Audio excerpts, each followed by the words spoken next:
joining us now on the Slip and Dip podcast is a good friend of the show, making his third or fourth appearance on the show. I forget now. Dean is always willing to hang out with us. Dean Thomas back on the show once again. How's it going tonight, my man? It's going good, man. I'm glad to know that I'm memorable. You know how many times I've been on the show. Yeah. I mean, this is actually this whole show is the show with friends. We got repeat guests through and through. So No, I'm that's starting to good, lose man. count. I like that. That's good. I like Yeah, that. absolutely. So, the talk of the MMA world right now, it seems to be what happened last night, UFC 225. Chaos. Colby Chaos Covington getting it done against RDA. First off, before we get into what it means going forward and his next opponent, who we all know will be, what did you make about the fight against RDA and how it played out? I mean, it doesn't surprise me. I mean, Colby's got some attributes to his game that are just hard to deal with for some guys. I mean, he's pretty durable. He's very determined, and he's got the gas tank to go along with those attributes, man. It's hard to stop a guy like that who just stays in your face, and he's so durable, and he just keeps it going, and he never gets tired. So, like, it doesn't surprise me that he was able to wear on RDA like that, and just keep the pace so high and make the fight so kind of frenetic that RDA had a hard time keeping up. Yeah, absolutely. It seemed to me, looking in the first round, it looked like RDA was putting a little bit extra on all of his strikes. Like, it seems like the build-up really did kind of get to him. Maybe Colby got under his skin a little bit. And I think he may have gassed himself out there a little bit early. Well, that's what happens. Yeah, honestly, that's what happens when you deal with, like, and I don't want to make this like a Brazilian thing, but especially Brazilian fighters, like a lot of fighters, because a lot of fighters are kind of like, they're meatheads in a sense. So, like, they're alpha males and they don't like to be talked down to. So then, they get overly emotional. But a lot of Brazilian fighters tend to get really emotional, especially when you disrespect them in their country. So it doesn't surprise me that, RDA put so much out in that first round trying to get it done and make a statement. But, that's a mistake that you can't make it at this level. I mean, you got to always be prepared to win in the fifth like you are in the first. Absolutely. Well, my whole thing with, like, what did he didn't really do much. Like, I'm watching this fight from just a pure pugilist specialist standpoint. Like, he had his moments, but he didn't dominate enough to, like, just get a clear-cut 3-2. Like, I had a 3-2 RDA, actually, because I think he did enough damage when he had his moments. He had his time to shine. He basically held him down, parried, threw a couple punches, held him down, and that was it. Like, when he held him against the cage, he didn't do no work. Yeah, I mean, but you got to understand, like, that's Colby's style. Like, Colby likes to put pressure on people. Like, he comes from, like, obviously he comes from a wrestling background. And that's kind of the basis of that wrestling background. It's just where you put so much pressure on people and you wear on them. And you don't really have, like, some damaging finishing moves or a lot of power. It's just kind of that grinding style that annoys you and that makes you give up. But it's going to be hard to make these guys give up at the highest level. Like, he's beating guys because he's able to do that and he's taking away their offense because he keeps guys on the defense. But he's not really going to make guys give up, and I think he's banking on making Tyron give up. He says that in his interviews that he's going to put so much pressure on them and make them give up. But at this level, you're not making guys give up. You're just not allowing them to get their offense going. And but I'm sure Tyron will have something to say about that. So speaking of Tyron, have you talked to him since no, last night? Yeah, like he sent, like, when something pops off like that, we get on a group text message with me, him, and Duke Rufus, and he sent one out last night. So he's excited, man. Like, I haven't seen him this excited for a fight since Robbie Lawler, to be honest with you. He's really excited about this fight, and a lot of people are like, oh, he's been quiet up until this point, but up until this point, there was no clear cut person for him to fight, and now it's clear for him to fight who he wants. This is a clear fight for him. I mean, it's not like, I don't want this fight because this guy's not making the numbers. Like, Colby's done everything he needed to do. He's beaten everybody in front of him. He's the interim champ. He's made a name for himself. I mean, this fight makes sense now. It wasn't like a fight that it was just somebody just barking at Tyron, but this fight makes absolute sense for Tyron, and he's excited for it. What do you think about did you have any help? I know you do stuff with Rufus Sport with CM Buck Camp. I know that's Tyron's guy.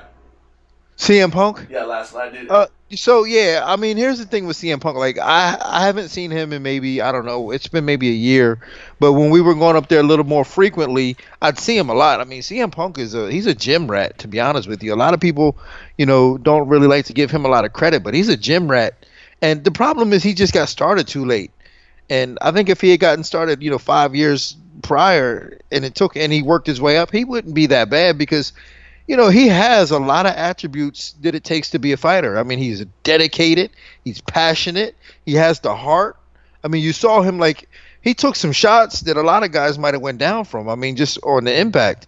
So he has the heart. The only thing he lacks really is the skill, and that's kind of what you need in order to be at this level. I mean, you need that skill. But I mean, if you take all the other things, like he's willing to fight anybody, like that's the one thing. There's fighters in the UFC now that aren't willing to fight anybody, and there's fighters in the UFC who don't have CM Punk's heart. The only problem is the CM Punk just isn't good enough to fight here. Yeah, I want to touch on a little bit about what Dana said after that fight before we get back into the Colby and Tyron stuff. So after the fight, I mean Mike Jackson went out there 30-26s across the board, completely dominated every moment of the fight. Even had a little bit of entertainment value in there, but and at the same time Dana was like you got to give credit for CM Punk for hanging in there and all this stuff and his toughness and yada yada yada. But at the same time, the guy who sent him to the hospital gets bashed and says, never again and all these kind of things, and he's an effing idiot. So I don't understand this line of thinking here. How you can credit one guy's toughness and at the same time trash the guy who sent him to the hospital. Well, you know what? I mean, it is unfair because like you put this expectation on this guy who has never won a fight before. You know what I'm saying? Like he don't know what it's like to win a fight, much less in the UFC. He was 0 wasn't as an amateur based on his Sherdog record. They also have him as 0-1 as a professional based on his Sherdog record. So he's never won a fight before. He has some boxing. Yeah, he's got boxing. He has some boxing experience, but this is different. He's not able to set up like a boxing match. So like. You put this expectation on this guy who's never won a fight before. I mean, that's kind of your fault, really. I mean, but at the end of the day, like Mike Jackson, he won the fight. I mean, I thought CM Punk could have won that fight. I mean, Mike Jackson's just better. I mean, there's nothing to say about it. I mean, but here's the thing too. You also got to look at it like this. Mike Jackson comes from a boxing background. It's not like he comes from a jiu-jitsu background where he has finishing moves in jiu-jitsu. And if he had that, maybe he could have finished off CM Punk, but he didn't. He's a boxer. And CM Punk made it ugly enough for him not to get finished. Yeah, absolutely. So just let's hop back here real quick. I think I uncovered something last night. After it kind of hit me as an epiphany, as Colby Covington is giving his post-fight interview. I think that Colby's got the pro wrestling ties, right? He does his pro wrestling thing a little bit. So I think this was a grand plan going way back.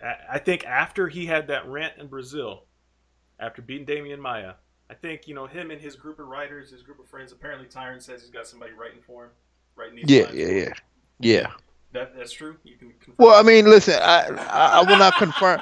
I will not confirm nor deny that, but I will say this. He's better when he has time to prepare. Okay. You know what I'm saying? Like, he's not great off the cuff. Okay, so here's my grand epiphany is that they used that momentum after that Brazil thing, the Brazil rant, the filthy animals.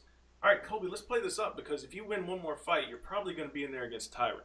All right, Tyron Woodley's been really critical of President Trump on record many times. Many times.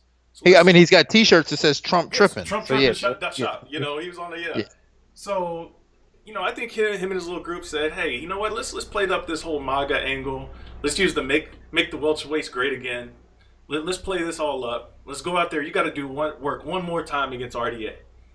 And now you're going to be in position with this interim title.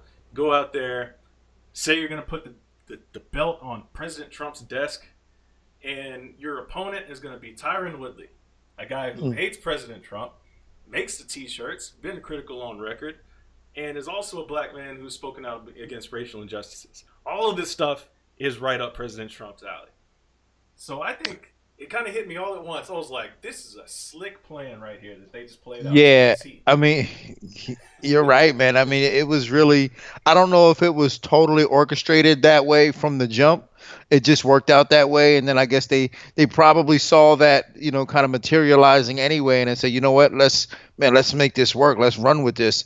And to be honest with you, like going after the Trump angle, it's slick and it's smart. It's kind of the right thing for him to do, but it's also very dangerous too because we live in a day and age where people are always picking sides and are always choosing. So as opposed to people just looking on the outside and going, "Hey, that's what it is. What it is."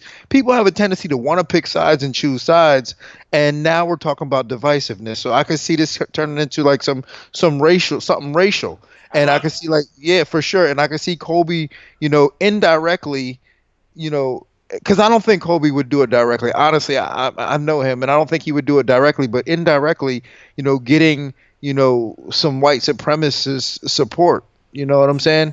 Just indirectly, and so you kind of have to be careful going this angle and taking this route because that could certainly happen. You think he would say? We catch him slipping saying nigga? You think he would slip like that on the big? Here's the stage for you too, Dean. Okay, they announced the next card, UFC 228, 230, whatever. The one that's gonna be an MSG. You got Connor and Habib gonna be the main. Kobe and Tyron gonna be the co-main. They had that big crazy press conference. It's always crazy when they have it, and he like still saying, "Boy, nigga, I'm gonna take your belt." I can see it happening. Man, honestly, if that were to happen, I mean that we're talking about potentially that could possibly be like the biggest UFC ever if that happened. Like Conor versus Khabib and then Kobe versus Tyron. I mean that would that would do massive globally based on again when it comes to choosing sides. I don't see why they wouldn't want that to happen. Now, if Kobe slips up and calls him a nigga, like that would be bad for him, honestly. I don't know. Honestly, see, those are the type of things like you can do those things in Brazil and then come back and it kind of. But I don't know if he would be able to get away with that here and make it to the fight. Honestly, I don't know if he would. Yeah, that was one of the things I was saying last night, man. I was like, this could get ugly in a lot of different ways, whether it be like politically with Trump saying something crazy about Tyron, which could just open up a whole nother, can of worms, and, Colby slipping up, saying something crazy like Kendrick just said. I think it could get really ugly in this build-up, and the unfortunate part about it is there's enough fight build-up there in itself that it's interesting. Oh, yeah, enough. for sure. But now that he's brought this whole other angle in, it can get ugly on a whole different level. Yeah, for sure. I mean, it's just, I mean, it's like kind of the right thing to do, but like I said, it's also dangerous because whether Kobe wants to or not, like people are going to pick sides, and that's just the way it is. Like they're going to look at Kobe and go, "Here's this white dude from Oregon. He looks like me. He sounds like me. He believes in the things that I believe in. Screw this nigga Tyron." I mean, that's just the way it turns out to be. You know what I'm saying? That's just the way it is, and I don't want to say it's Kobe's fault, but like at times, like sometimes we could say, don't be that irresponsible. Like you don't want to be that irresponsible. It kind of reminds me of when Brandon Schaub said what he said about filling the quotas with Fox and when they had all the black analysts. And not for a second do I think that Brandon Shaw was like intentionally trying to be mean or racist, but it was just an irresponsible thing to do because of when the day and age that we live, people choose sides and they're going to go, yeah, he's right, boom, boom, boom, boom, boom, boom, and then they're going to make it look worse than it is. So we just kind of always have to be careful with what we say and what we do. Yeah, it can get. It's definitely going to be something. I think PR is going to be on their P's and Q's at every step on this fight. Yeah, they're going to be working overtime. I'll tell you that. Yeah, no doubt. But it's going to be interesting. For me, stylistically, seeing the fight play out. I mean, obviously, I think Tyron's got more power to be able to get Colby out of there because Colby was getting tagged a little bit by RDA. And I think Tyron's going to have the better, wrestling ability to not get pinned up against the cage like that. Would you agree? Yeah, I mean, the thing about Tyron, that a lot of people, like, you can't really train for Tyron's speed. You just can't train for it. And while Colby has, like I said, he's got a style that's difficult for people and it frustrates people, but he's not the fastest guy. and he's not the most explosive guy, but he's difficult to deal with. But the problem is not and when I say that, when I talk about Tyron speed, you can't really mimic that. You can't find people in the gym that can truly mimic his speed with his skill set. Like you might find somebody who's like fast on the feet and can move around and jump around, or you might find some decent wrestlers, but you'll never find that in the package that you have with Tyron. So it's very difficult to train for. So, Colby's gonna have his work cut out for him. I'll tell you that. Who used to win when they were sparring? Because he talked a lot of noise and tried to drop that very casually. I used to whoop his ass when sparring. They know what's up at ATT. How much truth is that? How much is that Jim just talking shit? So that you talking about when Colby said that he used to whoop his ass? Yeah, and sparring. Yeah, yeah. So that happened. So a couple of years ago, when I think Tyron might have been training for Dung Young Kim or Kelvin Gastelum, and we did the camp in St. Louis, and we brought Colby in. So Colby stayed for about 2 weeks or so, and they sparred, they worked together a few times, and they drilled together, and so on and so forth. And those things you just work, you know what I'm saying? So there was no real, it wasn't fight time, it wasn't look who's the best. It was just straight work. So Colby's just kind of running off at the mouth, trying to make a name for himself, saying that he beat up on Tyron. But none of that happened. I was right there. None of that happened. Do you think they'd be when they officially announce the fight? You think they'd be able to talk, like and have a conversation? Because like some people like Kamaru Usman that live out there in South Florida, basically like you ain't about that life. I see you in the street, I'm gonna snake you. That's basically what he said at that big presser they had at 223 in Brooklyn. Yeah, I've heard a couple people say that actually. A couple of dudes, and not Usman, but a couple of his boys said, "Yeah, when I see Colby, I'm gonna run up on him." And I felt kind of bad for Colby. I was like, maybe I have a duty to say something, but you know me, I didn't say nothing. So I was just so. Hey, listen, man. I don't. You make your bed, you lay in it. But that's. But nah, Tyron's cordial. Tyron understands what this is all about. This is all about making money, and he's not dumb enough to do anything to jeopardize his payday. And he could potentially make a lot of money fighting Colby, like Colby did. If you were to look back 2 years and say Colby would be in this position, you'd laugh, because when you saw how cringeworthy he was on the mic, it was like, oh my goodness, it's so bad. But he's gotten better. You could tell he really focused and dedicated himself towards becoming better as far as in front of a camera, and also in front of, as far as his fighting game goes, he's gotten better. So Colby's earned this right. And Tyron won't do anything to jeopardize the payday that he can make off of this. I know you don't look ahead, but we had Neil Magny on earlier in the show. You think if he gets a fight with Kamaru, the winner should get the win out of Colby and Tyron? Maybe, yeah, kind of, and then kind of not. I mean, yeah, only because of the Darren Till factor. I mean, I'm not 100% sold on Darren Till because he hasn't made the weight yet, and everybody goes, "Oh, well, yeah." I mean, it's just a couple of pounds. Yeah, but you know what? If it's a couple of pounds, he should have made it. And it's not the fact that he was a couple of pounds heavier the next day. It's what it takes out of you to get those last couple of pounds off, and it has an effect on your fighting ability the next day. I'm a firm believer if Darren Till made 170 pounds, not 171, but 170 pounds and fought Wonder Boy, he wouldn't have been able to take the same shots. So I'm not 100% sold on him, but at the same time, you can't disregard him. You still have to take what he's done into account and say he's still in the mix somewhere. I'm thinking that him and Usman and Neil Magny, they're in a good position right now. Yeah, so we touched on weight cutting there a little bit. Obviously, your boy Dana went pretty hard this week about wanting to change the weigh-ins back to 4 p.m. Which side of the fence are you on? For your fighters, the morning or the afternoon weigh-ins? No, I'm all for the mornings. I don't like the afternoon weigh-ins. I never did, even as a fighter, even though it wasn't a choice. It's just when you go to sleep at night and you wake up and you have to sit there all day long, and it's miserable. It's hard on the fight. It's way harder on the fighters. The problem is the fighters they're just waking up too late, and they're underestimating their ability. They're overestimating their ability to cut the weight in the morning. That's the problem, and then they're just running out of time at the end of the day. Yeah, what they really need to do is just focus on it the night before, and then if they have a little bit in the morning, get it off in the morning. But they're just kind of overestimating their ability to cut it, and they're not making it. But wait until 4 o'clock and penalizing everybody else, it's a bad thing.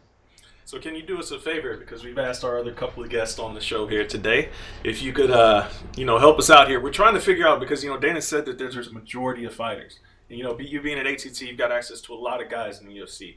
So can you poll these guys in the gym? And I just want at least a couple of names rather than just a quote unquote majority. When you go to social media, every single fighter you see says they want the morning weigh-ins. I just want to know who are these people that want the afternoons. That's all. Oh, I can find out for you, and I can tell you firsthand. From me, I remember being, when I was fighting and cutting weight. It's really bad because like when you get like after you make the weight at 4 or 5 o'clock in the afternoon, and you're really tired, and it's just and then you go to sleep at night, and then you just don't really have a lot of time to recover. But these guys making it in the mornings, they get all day to recover, and then the next day to recover. They're just fresher. I think it's just healthier. It's just safer for the fighters. In the big scheme of things, it just like it doesn't. It makes so much that it doesn't make sense. That it just makes it feel like y'all people don't value your life. Like you see, like Yoel in the little video, like somebody that don't know nothing about MMA. That's just crazy. Or you have somebody that fights at 155 popping down on Monday. Yeah, man, I weigh 181, man. I'll be all right by Friday. Like, what common sense does that make? Like, when we gonna use common sense in all this? I don't know what it is, man. Is that we're so infatuated uh, with our basically with the visuals of things, and we just go, man, look how big he is, look how strong he is, and I get it all the time actually with Tyron. Like when you look at Tyron Woodley, the first thing you see is, oh my God, he's a monster. He's so big, he's so strong. But that's not what makes Tyron so good. What makes him so good is his skill set. I mean, he's just and his brains. I mean, he's a really smart fighter. But with these fighters, they get so infatuated and they're obsessed with size that they're going, oh man, I weigh 180 now, and then I'm gonna weigh in at 145, and then by the time fight comes, I'm gonna be 180. Yeah, but you're gonna be weak, and you might not even make 145. So we fighters need to stop being obsessed with trying to be the bigger fighter and just be more focused on being the better fighter. And but we know you're a historian of this up and coming sport. That's MMA. What do you think about Ronda being officially named to the Hall of Fame? Because I trip out when people talk about she was a fluke and all this.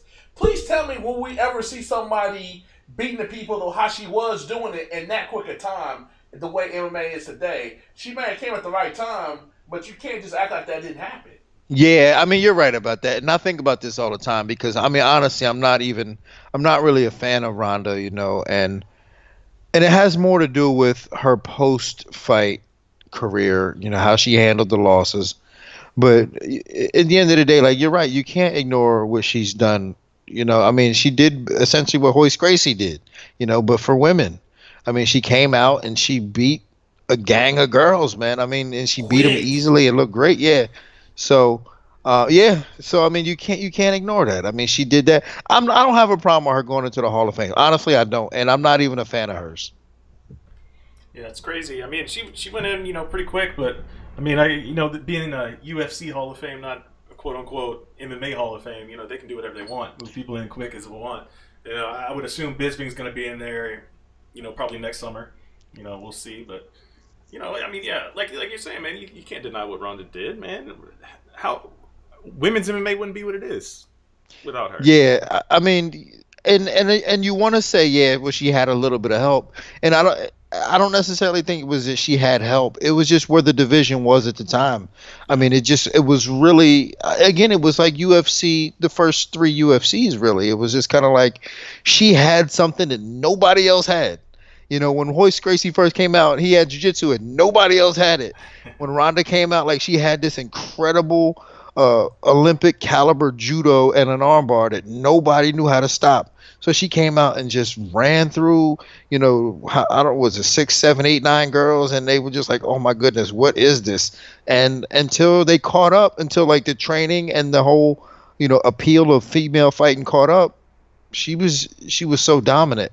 And it wasn't that she was getting help. It's just nobody knew how to stop it. Yeah, no doubt. And the game grows. The game evolves as well, and like your girl Amanda caught her after Holly caught her. So Yeah, it's just yeah. it is what it is. But yeah, anybody I've seen a couple of negative things out there. People have this recency bias where it's like, oh well, how your last couple of performances. It's going to be like. I would assume that there's going to be a couple people out there saying Rashad Evans shouldn't be in the Hall of Fame now. Like, come on, people. Like, you got to understand what they did in their primes versus how Yeah, they look at the end.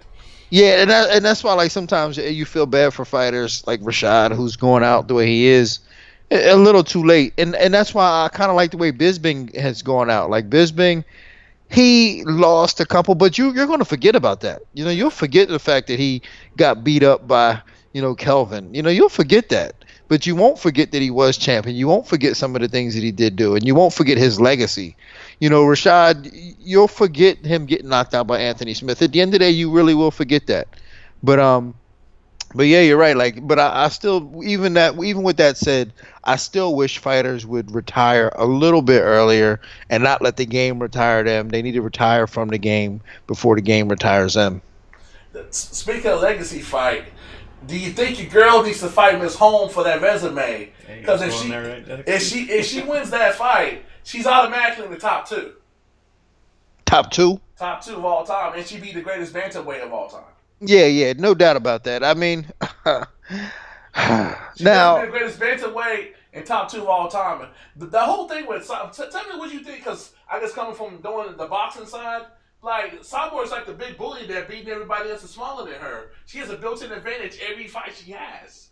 Just about, she ain't fought a real 145er, so that's what's kind of hard to call her the GOAT. But same time, or GOAT, as my girl Carissa Shields said, greatest women of all time. But the way she fought and her game has changed, she can fight for another 2 or 3 years because she's technically improved leaps and bounds. yeah, I mean, some of these things are kind of unfair though, and again, it's still kind of the Ronda Rousey effect at the end of the day. Like when you think about it, so when they do like the women's, when they do the Ultimate Fighter for the women, I think it's like the 145-pound division or so. It was like 40 girls showed up. You know what I'm saying? So like you're just dealing with a smaller talent pool. I remember going to the Ultimate Fighter tryouts for season 5, like years ago. There were 500 guys there. You know what I'm saying? Crazy. It's just the talent pool is just so much deeper.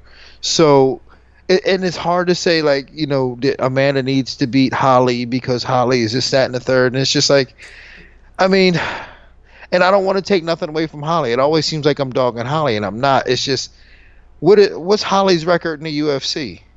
I mean, what is she? 5-4. She's 5-4 now or something like that. Sounds about right. I can Yeah, double check well, it, you know who was 5-4? I was, and I'm not considered a GOAT in the UFC. You know what I'm saying? So why is she? Holly was the GOAT though, bro. I said your girl. Well, I'm just saying, but she's got to beat Holly to be the GOAT. You know what I'm saying? Like why? Like how is that? What makes that her so? Because she would have beat every former champion. She'd be the only person that's been a champion and beat every former champion. You can't. I know. It's kind of like having a holy resume. They say that she would have. I don't wish no loss on nobody. She beats Holly and she fights Chris and she loses to Cyborg. She's still the best bantamweight of all time. There's no dispute. She beat all 3 former champions before her. You see what I'm saying? I know, and you're right about that. Like I mean, it would look good on her resume, but all I'm saying is I don't know. It just baffles me that she is like I don't know. She needs to beat Holly. That's what I'm saying. She needs. It's a good fight. It's an intriguing fight. Like Holly's always game. She's always going to show up and fight, and she's a great fighter. She's a great competitor. She's always going to show up and fight. Yeah, no doubt. Are you impressed by how her technical ability won the fight? Like she learned from losing to Chris and basically pulled the Cyborg and combined her boxing and angles and basically cutting off the ring and technically shut down everything Anderson had for her. Yeah, yeah, well, I was more surprised with how limited was it Megan Anderson was on the ground. Yeah, I was very surprised at that. I thought she might be a little bit better than that. But Holly fought a great fight. I mean, she was outsized, and that was the thing that I was actually concerned with because she was going to be outsized. Was that she'd fight a one-dimensional fight like she normally does, but she didn't. Being outsized, she used different skill sets and was able to dominate that fight because of using different skill sets. So you're right. Just her ability to use angles and takedowns and just dominate on the ground and dominate everywhere. That was impressive to see her improvement. Yeah, absolutely. It was kind of one of those things. It was hard for me to pick because I didn't know what we were gonna get out of Megan Anderson. Seeing as how long she's been training and we haven't seen her in action. I didn't know if she was gonna come out and shock the world and just run through Holly. But it shouldn't have shocked anybody what Holly did, considering the way that the game plans work over there at Jackson Wink. They always come in with a good game plan, and you know it was impressive though to see her stick to that and just basically say, "Screw your size difference. I'm getting you to the ground." like, Well, but you see, and that was my point that I was making yeah, earlier. yeah, Holly, she didn't look at the size and go, "Oh no, I'm yeah, outsized. I got to fight fire with fire." I mean, she was the better fighter. I mean, she used different skills in order to overcome the size disadvantage that she had, and that's what fighters need to focus on, as opposed to always trying to be the bigger fighter. absolutely. Well, Dean, thank you for coming on the show again, man. We can do your own episode. We had a Dean Thomas episode. For the record, Oh, this is the fourth time. Just to clear that up. The oh, fourth is time. it?